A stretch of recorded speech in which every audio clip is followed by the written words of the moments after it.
पहाड़ों के बीच बसे छोटे से गांव में रहता था आरव, एक लड़का जिसकी जिज्ञासा आसमान से भी ऊंची थी।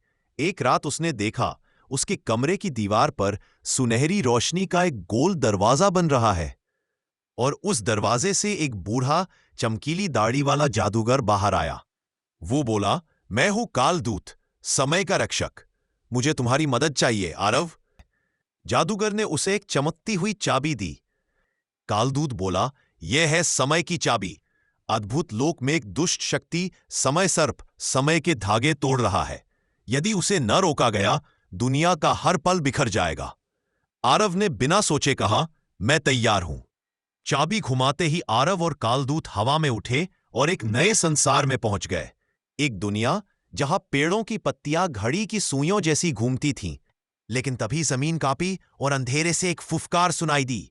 एक विशाल सर्प निकलकर सामने आया। समय सर्प गरजा, समय को कोई नहीं रोक सकता, न तुम और न तुम्हारा जादूगर। पर कालदूत बोला, याद रखो, समय की चाबी केवल उसे मानती है जिसके दिल में साहस और सच्चाई हो।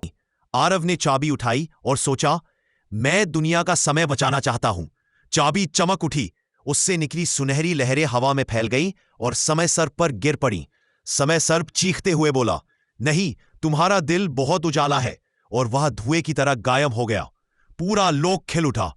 पेड़ों की सुइयां शांत हो गईं, नदियां सीधी बहने लगी और आकाश एक विशाल घड़ी की तरह चमक उठा।